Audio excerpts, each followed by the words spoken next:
Bonjour à tous, j'espère que vous êtes tous très bien. Aujourd'hui, on se retrouve pour l'analyse de la deuxième ronde du tournoi de Laval. J'ai donc gagné la première partie avec les Blancs contre un joueur classé environ 1750. Et j'ai maintenant les pièces noires pour cette deuxième ronde contre Eric et Greto, classé 1917. Je rappelle qu'il y a 6 rondes dans le tournoi. La cadence est 1h30 plus 30 secondes par coup.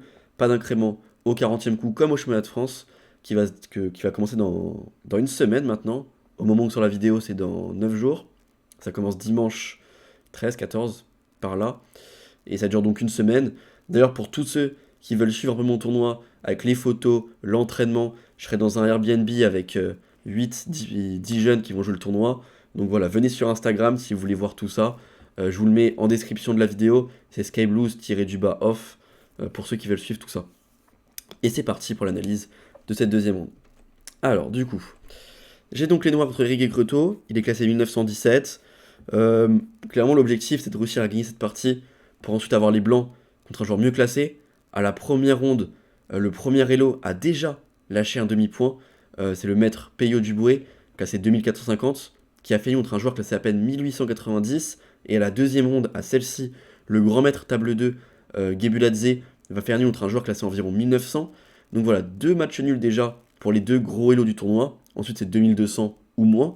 Donc clairement, c'était les deux joueurs un peu quasiment intouchables. Donc dès la première ronde et la deuxième ronde, il lâche des matchs nuls. Donc clairement, faut saisir sa chance, parce qu'en cas de victoire, je pourrais être déjà devant eux, et on sait jamais, sur un miracle, il peut se passer des choses. J'ai donc les pièces noires, Eric et Greto. La partie se déroule l'après-midi, je crois que c'est à 16h, cette partie. Le soir même, il y aura le changement d'heure. Le lendemain matin, ça va être dur. Mais cette partie est à 16h, je crois, de mémoire. Je sais à peu près ce qu'il joue. Je sais qu'il joue des systèmes fermés. Parce qu'il avait joué contre mon père au tournoi de Rochefort, là, il y a quelques semaines. Je sais plus ce qu'avait fait mon père. Je crois qu'il avait gagné. Je sais plus ce qu'il avait fait. Je préfère pas te dire de bêtises. Je sais plus. Mais en tout cas, je sais qu'il joue des systèmes fermés avec les blancs. Du coup, Eric et Greto sur les Siciliennes. Je sais qu'il joue E4. Après, il joue avec cavale C3, D3, G3, fou G2, fou E3. C'est tout ce que je sais. À peu près quelque chose comme ça. Mais je savais pas vraiment s'il allait plutôt vouloir jouer petit, grand rock, jouer avec F4, jouer sans F4, jouer avec C3D4. Je savais pas trop c'était quoi ses plans ensuite. Donc j'ai pu me préparer très rapidement. On a eu l'appariement assez tard, mais j'avais vraiment rien de concret. Il envoie donc E4. Je réponds donc C5. Et il joue donc comme prévu cavale C3. Pour ceux qui suivent un peu la chaîne, et d'ailleurs à la quatrième partie, quatrième ou sixième, non, sixième partie, la dernière ronde, on me rejouera ce système-là, que j'avais jamais vu de ma vie. Enfin, peut-être que j'ai déjà vu, mais en partie, je veux dire. Mais dans le Road to FM, en tout cas, on me l'avait jamais joué. Et là, d'un coup, à la deuxième ronde, on me le joue. Et à la sixième ronde, on me le rejoue. Le système avec D3, G3, fou G2, fou E3. On me l'a jamais joué dans le Road to FM. Habituellement, pour ceux qui suivent un peu les vidéos, vous savez que sur Cavale C3, je joue souvent A6, B5, fou B7. C'est ce que je joue normalement. Mais ici, j'ai décidé de jouer E6. Il fait donc D3 comme prévu. Je fais cavale C6. Il fait G3. Et je fais G6. Fou G2, fou G7. Fou E3. Et là, je joue B6. Alors là, ici, j'ai décidé de jouer B6. Alors, je ne savais pas qu'il jouait fou E3. Moi, j'avais regardé un peu ce qu'il jouait avec F4. Normalement, il jouait ça d'habitude. Et du coup, j'avais vu des plans avec cavalier GE7 et cavalier D4 qui est C6. Un truc comme ça. Et j'avais un peu regardé. Mais du coup, là, il joue pas F4. Et directement, il fait fou E3. Et en fait, du coup, il attaque mon pion C5. Donc, je savais pas s'il fallait que je joue plutôt avec D6 ou avec B6. Je me suis dit que potentiellement, je voudrais peut-être jouer avec D5 un jour. Avec cavalier GE7. Du coup, je me suis dit, bah, B6, ça me paraît plus logique. Je pense qu'il va faire plutôt petit roc. Du coup, genre cavalier GE2, petit roc F4. Du coup, je me suis dit, le plan avec B5, il est pas forcé. Je vais peut-être plutôt jouer avec cavalier GE7, B6, fou B7 et D5 pour venir jouer peut-être sur la case D4 et donc prendre le centre. Du coup, je me suis dit B6 c'était plus logique, mais finalement D6 c'est mieux et c'est le coup que je jouerai à la dernière ronde de ce tournoi. J'ai donc amélioré la variante pour la dernière partie du tournoi. J'ai donc fait B6, il a fait dame D2. Je m'attendais pas à ce coup en fait. Je m'attendais à qu'il fasse cavalier GE2, que je fasse cavalier GE7 ou cavalier F6, qu'il fasse F4 ou petit roc d'abord, que je joue petit roc aussi, et qu'il joue par exemple F4 ou dame D2 maintenant. Mais je m'attendais pas à dame D2 directement. Donc dame D2, c'est quoi le souci? Si je bouge mon cavalier, que ce soit en F6 ou en E7, il va directement faire fou H6. Si je bouge le fou, il va m'empêcher de roquer. Si je rock, il va directement m'enlever mon fou de case noire et balancer sur mon roi. Ce qui va m'obliger à jouer H5, mais il pourra jouer G4. Ça me paraissait assez chaud cette variante-là, du style comme ça. Ça me paraissait assez chaud. Et si je prends, il va reprendre de la dame et menacer dame G7 pour gagner. Le pion H7, c'est imparable. Donc là, quand je vois dame D2, je me dis, soit je joue cavalier GE7 et une des variantes que je viens de citer me convient et je trouve quelque chose qui est correct dessus, ou alors je retarde le développement de mon cavalier en E7 pour plus tard et je joue par exemple fou B7, cavalier GE2, A6, petit ou grand roc, cavalier D4. Je peux essayer de le retarder un maximum pour que ce soit moins grave. Et là, l'idée avec H4, H5 elle est déjà beaucoup moins grave. Et si je joue plutôt avec grand roc, ici, bon bah là, je peux peut-être par exemple jouer cavalier D4, B5, B4, dame H5. Ça arrive très vite sur son roi. Du coup, c'était la meilleure option. Enfin, l'option de l'ordi, on va dire. Mais ce que j'ai joué, je pense que c'est pas une erreur non plus. Enfin, l'ordi met pas que c'est une erreur, et moi non plus, je pense pas que ce soit une erreur. Je joue cavalier GE7, et en fait, mon idée, c'est que sur fou H6, c'est la partie. On va venir laisser prendre le pion H7 pour les blancs, et on va venir nous complètement contre-attaquer à l'aile dame sur son futur grand roc. J'ai voulu jouer ça. Honnêtement, je suis pas sûr que je l'aurais fait si mon adversaire, je l'avais fait si mon adversaire avait plus d'élo. C'est sûrement aussi parce qu'il avait moins d'élo, donc je me suis permis certaines choses. Mais bon, je pense pas que ce soit une erreur non plus. J'ai donc fait prise et cavalier et fou B7 d'abord, cavalier D4 ensuite, fou B7. Il fait donc dame G7 comme prévu. Je fais donc tour F8. Parce que si je fais tour G8, le problème, c'est que mon cavalier, je pourrais plus le bouger parce qu'il défend ma tour. Là, avec tour F8, ça me permet de pouvoir bouger mon cavalier. Et sur dame prend H7, j'envoie donc cavalier D4. Il fait donc grand roc. Il pouvait aussi faire tour C1. J'avais prévu cavalier EC6, par exemple, dame H6 pour ressortir, dame F6, dame D2. Et bon, on voit que j'ai quand même avoir de l'attaque. Je joue avec grand roc. La position est quand même pas mal pour moi. Mais il préfère faire grand roc. Je fais donc B5 comme prévu. C'était le plan que j'avais calculé jusqu'à dame A5, jusqu'au coup suivant. Je me suis dit qu'il ferait roi B1 pour éviter les soucis. Et je ferai donc dame A5. C'est donc la partie. Et ici, je m'étais dit qu'il avait plusieurs options différentes. Il pouvait soit essayer de revenir rapidement avec sa dame vers son roi, sur quoi j'aurais répondu cavalier EC6 pour ramener une pièce de plus vers l'attaque. Quelque chose peut-être avec B4. Et B3 qui arrive, avec cavalier B4. Et s'il fait par exemple dame D2, la même chose. Donc voilà, sur ce genre d'idée, je pouvais jouer ça. Si je jouais cavalier F3 pour venir défendre, j'avais déjà B4. Avec idée, s'il bouge le cavalier, j'avais, je sais plus ce que j'avais. Enfin, il a pas de case, vu qu'il est obligé de faire cavalier prend. Là-dessus, j'allais donc prendre le cavalier ici. Il était obligé de faire cavalier B3, dame B6. S'il prend, il se prend A5, A4. S'il revient avec sa dame, je joue F6 pour parer. Quand il prend, je joue A5 direct. Je voyais que j'avais quand même pas mal de jeux. L'ordi, par exemple, m'est égal, mais j'ai 2 pions de moins. Donc ça montre que j'ai énormément de jeux. De toute façon, ça se voit. A4, A3, ça arrivait très très vite. Même peut-être C4 donne le pion pour ouvrir tout. Ça me paraît très très bien.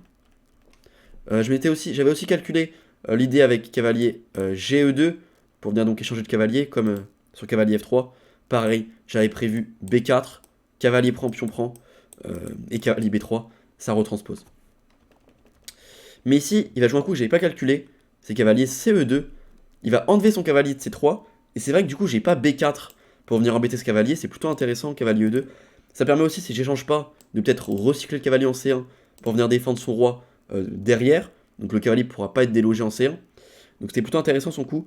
J'ai donc fait tour C8 pour ramener une pièce sur la colonne qui va s'ouvrir. Il fait donc dame H6. Il retarde un maximum la prise. Il n'est pas pressé. Il fait donc dame H6. Et je décide donc de ramener mon cavalier en C6.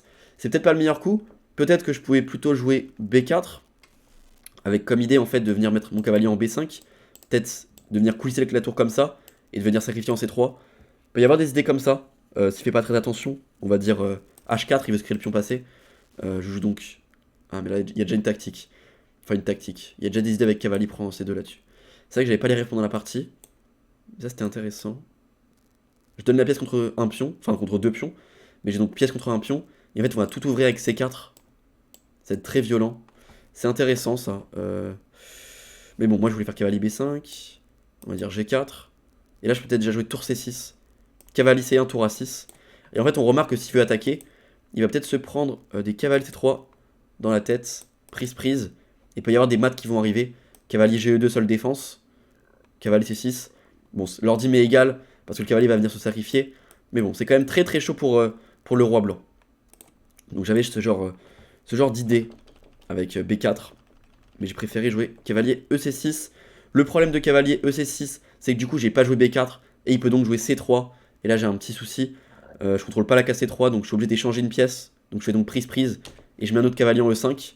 Je me dis que dès qu'il fait D4, j'occupe la case, je menace aussi cavalier G4 avec la fourchette, pareil sur F4 il y a cavalier G4, avec la fourchette qui arrive.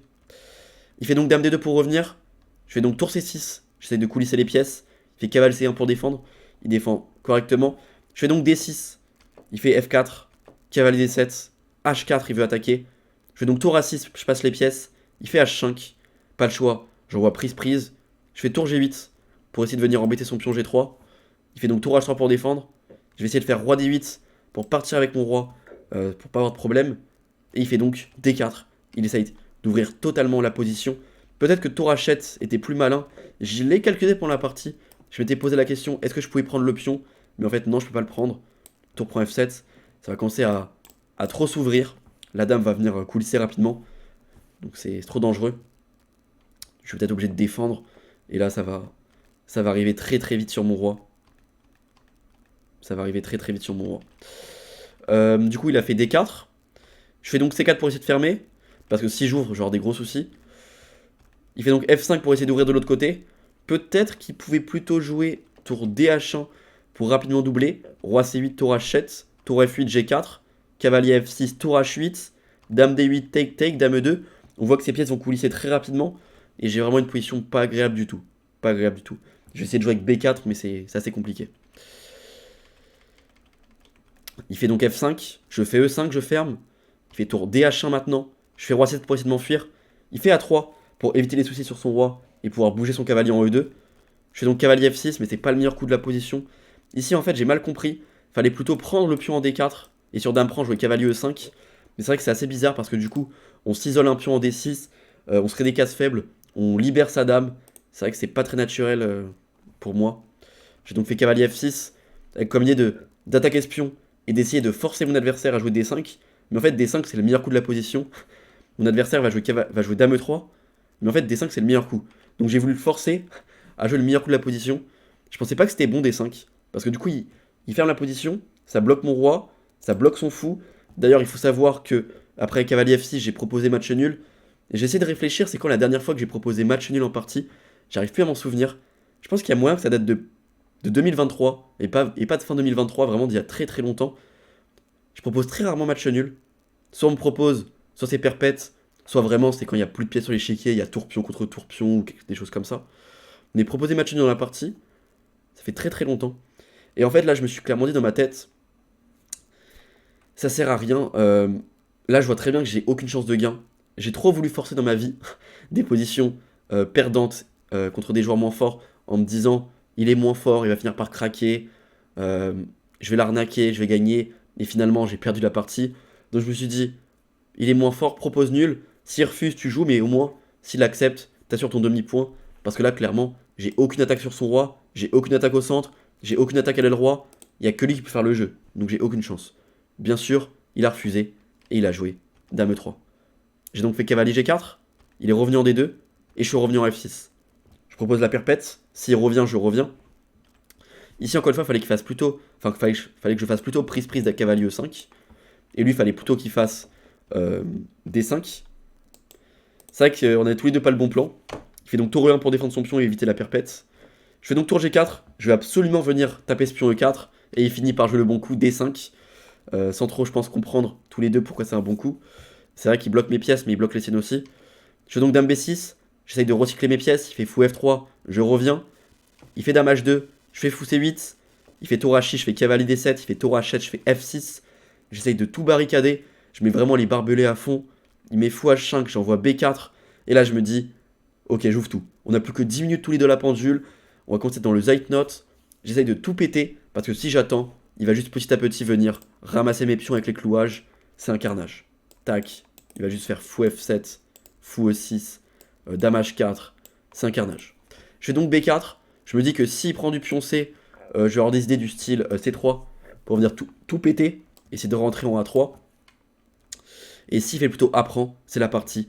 Je vais jouer dame B5 et essayer de me faufiler en A4. Mais s'il trouve un très bon coup, enfin non c'est après, il joue donc fou F7 pour attaquer. Je fais tour G5, parce que le problème en fait ici, il attaque ma tour, je peux donc pas attaquer directement. Il fait donc fou E6, je fais dame A4. Et là il trouve un très bon coup, c'est dame E2. Parce qu'en fait, au départ, je m'étais dit qu'il n'avait pas de coup de défense. Et qu'il allait sûrement jouer un coup d'attente, genre, je sais pas, dame H6 pour venir menacer dame prend F6. Et là en fait j'avais dame A1, roi C2 et tour A2. C'est ça l'idée que j'avais. Menace mat, cavalier prend A2 forcé, dame prend E1. Là il joue ce qu'il veut et je vais réussir à faire perpète. C'était ça mon idée. Malheureusement il a très bien défendu. Il a fait dame E2, il défend sa tour. Donc quand je fais dame A1, il fait roi C2. Maintenant tour A2 ne sert plus à rien. Très belle défense. Je fais donc dame A4, il fait roi D2. Faut savoir qu'on a plus que quelques minutes à la pendule tous les deux. Donc là, les coups qu'il trouve, c'est vraiment pas mal. Je fais donc dame B5, il fait G4. Je fais tour B6 pour essayer de préparer A5. Mais il fait roi E3. Et je me rends compte que si je fais A5, je vais perdre le pion C4. Faut donc que j'essaye de le défendre d'abord. Je fais donc tour A6, je me dis, il n'y a aucune chance que j'arrive à jouer A5. Je repars. Il fait roi F3, je fais tour A1. Il fait B3. Si je prends le pion, je perds ma dame. Je suis donc obligé de revenir. En A3, s'il prend le pion, là j'ai tour prend C3. Et là honnêtement, je pense que j'ai des grandes chances de faire match nul. Roi F2, dame prend B4 ou dame A4. C'est quasiment égal. Donc il peut pas prendre ce pion. Il trouve le bon coup, il fait dame B2. Il me force à repartir. Je fais donc tour A6. Il fait dame E2, il revient. Je vais donc revenir. Je propose la perpète. Mais il revient, je reviens. Mais il fait maintenant B prend C4, dame prend C4 et dame B3, il me propose l'échange. Je me dis clairement que si je rentre là-dedans, j'ai juste 2 pions de moins. Pour moi, j'ai aucune chance d'arnaque. Autant essayer de garder les pièces. Je fais donc dame B5, il fait C4. Je fais dame B6. Il envoie cavalier D3. Je fais donc dame D4 pour éviter C5. Il fait C5 quand même. J'envoie tour A1 pour essayer de trouver un peu de jeu. Il fait tour prend 1, dame prend 1. Et C6. Je fais donc dame F1 échec. Cavalier F2. Et fou A6. Fou A6 avec l'idée de venir menacer des petites choses par ici. Mais là, encore une fois, il va jouer très précis. Tour prend D7. Roi B8.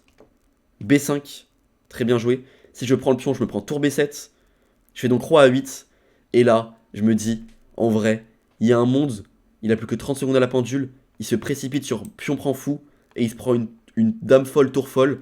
Parce qu'en fait, j'ai plus aucun pion qui peut bouger. Mon roi est enfermé. J'ai donc plus que ma dame et ma tour. Donc je me suis dit, il y a un monde. J'ai peut-être une dame folle, tour folle. Bon, ça ne marche pas. Il y en a pas. Mais on sait jamais. Dame G2, prise, tour prend G4. En fait, il y a dame G3 qui sauve. Malheureusement. Et donc à la fin, je peux bouger. Mais bon, c'est dommage. J'ai quand même essayé au cas où si ça marchait. Mais pareil, il a été très précis jusqu'au bout. Tour D8. Et j'ai donc abandonné. Fou C8, tour prend C8 mat. Il a fait une très belle partie. Rien à dire. J'ai surtout aussi fait une très mauvaise partie. J'avais pas les bons plans. On va faire le bilan de partie, on va en parler. Tac, hop.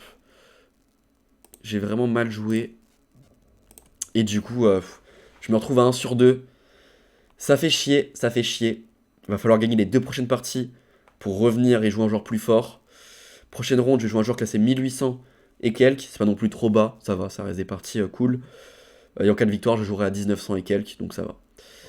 Ok, ouais, très mauvaise partie, hein, je l'ai dit. J'ai vraiment pas compris les plans. Donc l'ouverture, ok. Déjà, faut pas jouer avec B6, même si l'ordi dit rien, c'est pas très bon B6. Là, j'ai voulu tenter quelque chose d'assez offensif. C'est pas mauvais, hein, c'est quasiment égal. Mais bon, j'avais pas les bons plans. Là, j'ai fait tour C8. Fallait vraiment pas laisser C3, fallait jouer B4 avant. J'ai vraiment laissé C3. Et après, j'ai voulu m'entêter avec tour C6, tour A6, alors qu'il pouvait défendre très facilement. Du coup, j'avais des pièces très passives. Et derrière, il a complètement contre-attaqué de l'autre côté. Il n'a pas été totalement hyper précis, à peu près maintenant, mais ça a suffi. On a tous les deux pas compris que moi je devais faire pion prend D4 et cavalier E5, et lui il n'a pas compris qu'il devait jouer D5. Du coup, ça a fait plein d'erreurs, imprécisions. Et dès qu'il l'a joué, bon bah là c'est terminé. Derrière, ça roule tout seul. Et j'essaie de balancer un B-card pour essayer de trouver du jeu. Mais bon, il n'y avait rien de spécial, quoique. Dame E2, c'est une belle défense. Sinon, il pouvait se prendre le lead avec tour A2. Cavalier prend Dame prend E1 avec la perpète. Mais il a très bien défendu. Et après, c'est plutôt simple. Même si, ok, il y avait quand même des coups précis à trouver. Mais il l'a très bien fait. Ok. Dommage. Bien joué à lui. J'ai donc 1 point sur 2 dans ce tournoi de Laval. Je vais jouer un joueur classé 1800 à la prochaine partie. Faudra gagner, bien sûr, la partie. Sinon, ça va être compliqué ce tournoi. J'ai les pièces blanches. L'ouverture, ça sera cavalier F3 au premier coup. Petite surprise pour éviter les prépas, étant donné que c'est un jeune. Et on se retrouve donc dimanche à 16h pour l'analyse de la prochaine partie du tournoi de Laval. Allez, bonne fin de journée tout le monde, bonne soirée.